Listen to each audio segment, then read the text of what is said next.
ताजमहल के बारे में कुछ इंटरेस्टिंग फैक्ट्स। नंबर 1, ताजमहल की भव्य और मोहित इमारतें।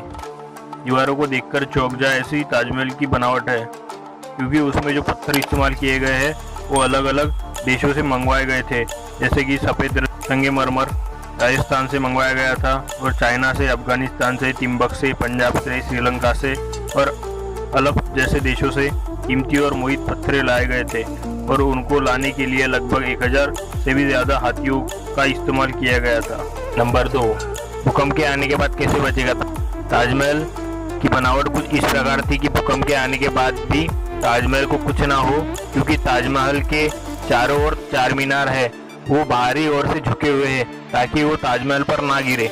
नंबर 3, ताजमहल का जो मुख्य द्वार है पीछे की ओर से है, और आश्चर्य वाली बात यह है कि ज़्यादातर टूरिस्ट को पता ही नहीं होता कि वो जो सामने से देख रहे हैं वो ताजमहल की पीछे की साइड है। मुख्य रास्ते से पहुंचने के लिए नदी को पार करके जाना पड़ता है, जैसे कि शाहजहां चाहते थे।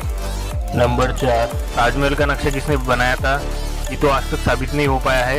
इसने डिज़ाइन किया था, लेकिन हाँ 36 लोगों की एक टीम ने मिलकर इस खूबसूरत ताजमहल का चित्र बनाया।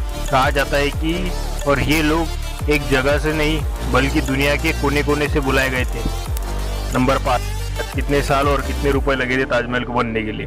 ताजमहल बनने के लिए 22 साल लगे थे इसके निर्माण के लिए। 1 सितंबर 1593 को शुरुआत हुई और 17 जून 1631 को बनके तैयार हो गया।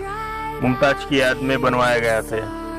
20,000 मजदूर और कारीगर लगे थे ताजमहल के निर्माण पर। तब 3.20 करोड़ रुपए की लागत आई थी। आज की तुलना में करें तो यह लागत करीब 53 अरब करोड़ रुपए बैठती है।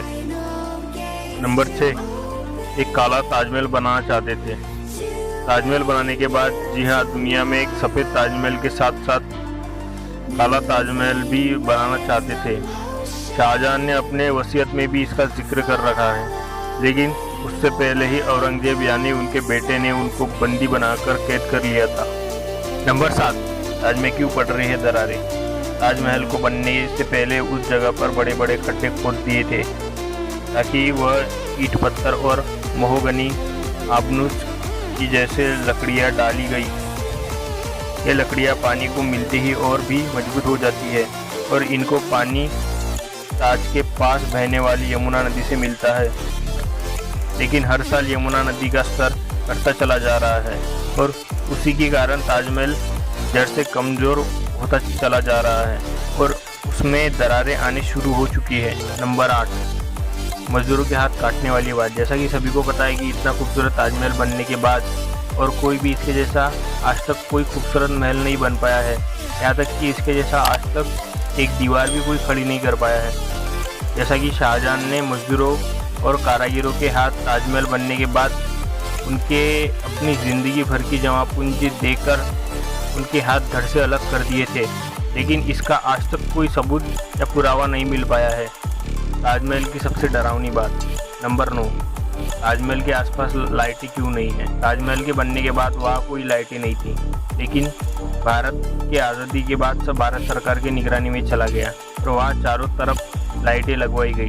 लेकिन किसी रात कुछ ऐसा हुआ कि अचानक से एक साथ सारी लाइटें फूट गई।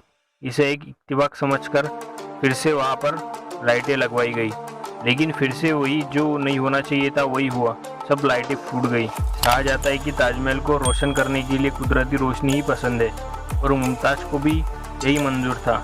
ऐसे कहते हैं कि उसी की निगरानी में मुमताज़ की आत्मा आज भी वहाँ पर है, इसलिए ताजमहल का दरवाज़ा शाम को 9 बजे के बाद पूरी तरह से बंद किया जाता है। It's caught in the crossfire.